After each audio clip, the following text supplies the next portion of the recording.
Assalamualaikum warahmatullahi wabarakatuh. Alhamdulillah, alhamdulillahi rabbil alamin. Wassalatu wassalamu ala rasulillahil karim wa ala alihi wa sahbihi ajma'in. Allahumma salli ala Muhammad wa ala ali Muhammad. Alhamdulillah, tentu kalimat yang senantiasa pantas untuk kita ucapkan, membasahi lisan kita adalah rasa syukur kita kepada Allah Subhanahu wa taala.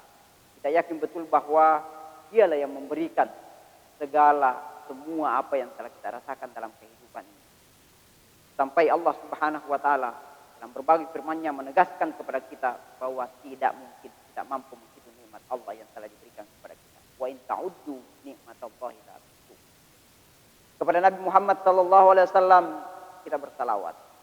Beliaulah yang mendapat legitimasi dari Allah Subhanahu wa taala untuk seluruh kehidupannya menjadi suri teladan bagi kehidupan manusia, kehidupan alam. Semoga kalimat salawat yang senantiasa kita ucapkan menjadi penguat pengingat untuk kita senantiasa istiqomah di atas jalan yang pernah beliau contohkan bersama para sahabat. Jamaah, hadirin, pemirsa Nastar yang dimuliakan Allah Subhanahu wa taala. Pada kesempatan ini kita akan mencoba mentadabburi beberapa ayat suci Al-Quran dengan tema yang akan kita sampaikan pada kesempatan ini adalah ibadah apa yang kudu harus ditingkatkan di bulan suci Ramadan. Ada satu pertanyaan hadirin yang dimuliakan Allah Subhanahu wa taala yang mungkin saya dan kita semuanya jarang mengajukan pertanyaan ini. Bahkan jarang kita mendengarkan pertanyaan ini. Pertanyaannya adalah, kenapa Al-Quran itu diturunkan di bulan suci Ramadan?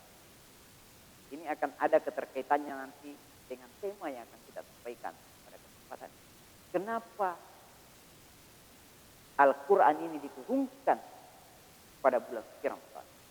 Bukankah jemaah sekalian yang memuliakan Allah Subhanahu wa taala, ada beberapa bulan yang juga utama, bulan di mana di dalamnya ada peristiwa-peristiwa yang luar biasa. Ada bulan Rajab. Bulan Rajab ini adalah di dalamnya terdapat peristiwa yang luar biasa yang sampai hari ini ada manusia yang berusaha tidak mampu. Dan peristiwa di mana Nabi Shallallahu Alaihi Wasallam diperjalankan oleh Allah Subhanahu Wa Taala. Ada bulan Muharram. Bulan Muharram kita ketahui bahwa ini adalah bulan di mana di dalamnya terdapat peristiwa hijrahnya Nabi Shallallahu Alaihi Wasallam bersama sahabat Yasrib. Ini peristiwa yang luar biasa juga.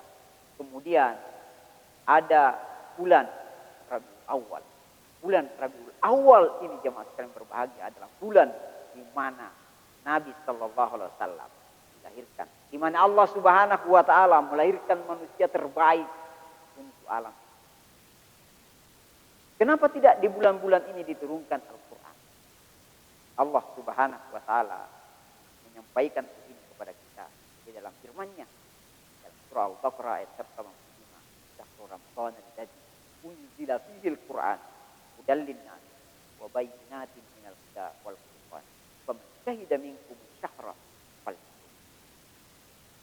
Singkatnya jemaah sekalian yang dimuliakan Allah Subhanahu wa taala, Al-Quran diturunkan di bulan suci Ramadan karena di bulan suci Ramadan ada ibadah puasa.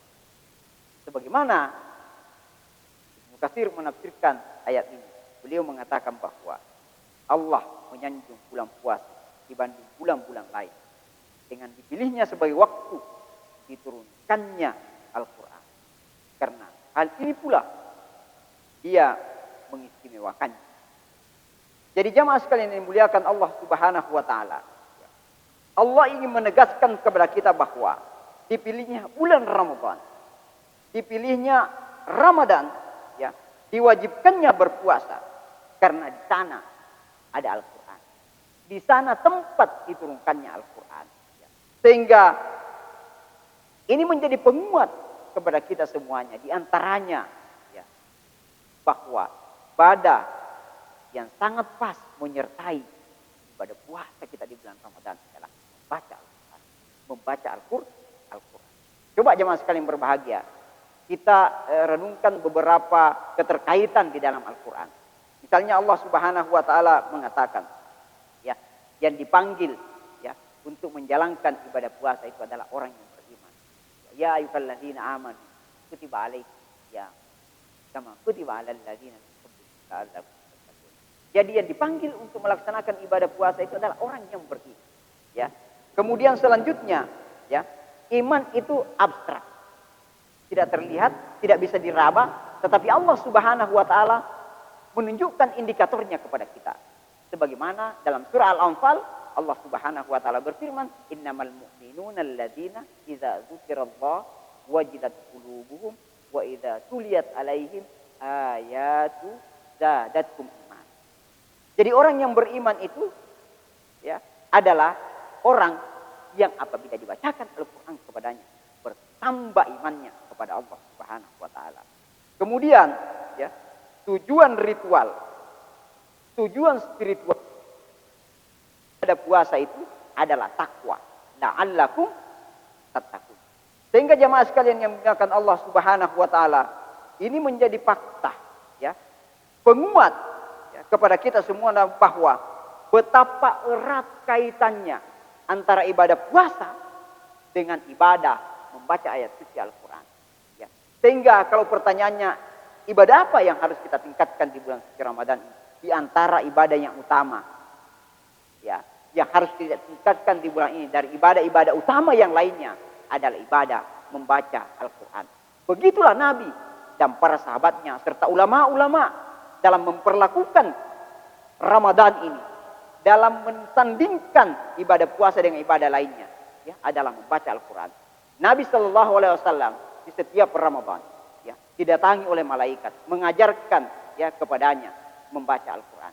Kenapa di bulan suci Ramadan? Tentu juga ini menjadi isyarat kepada kita bahwa ya, Ramadan menjadi tempat tadarus terbaik kita. Ramadan ya menjadi ibadah Al-Quran ya untuk bersamai ya ibadah puasa kita. Dalam beberapa tulisan ya kita bisa baca bagaimana Rabi'ah bin Sulaiman berkata, Imam Syafi'i menghatamkan Al-Quran 60 kali dalam bulan suci Ramadan. Sahabat-sahabat Nabi ada yang menghatamkan Al-Quran ya 3 hari sudah hatam, 7 hari sudah hatam. Ya.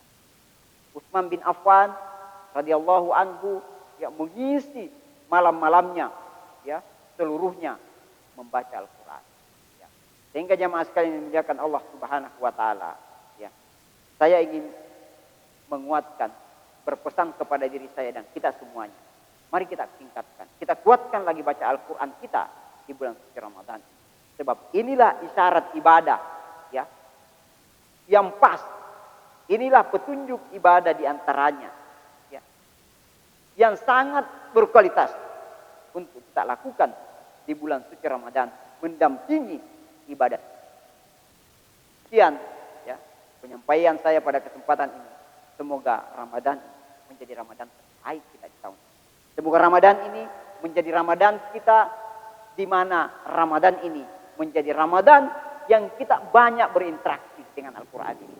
Al-Quran ini baru akan berinteraksi dalam kehidupan ini. Ya. Al-Quran ini baru akan merespon kehidupan ini kalau kita banyak berinteraksi kepadanya. Kemukjizatannya akan bekerja ya kalau kita berinteraksi kepadanya. Kalau Al-Quran ini hanya berada di rak-rak buku, yakinlah Al-Quran ini tidak akan terasa mukjizatnya.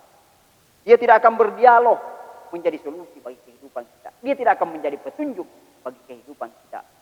Sebagaimana Allah Subhanahu wa taala menyampaikan kepada kita bahwa Al-Quran ini adalah hudan, petunjuk bagi manusia. Al-haqqu min rabbika fala takunanna minal mumtarin. Wassalamualaikum warahmatullahi wabarakatuh.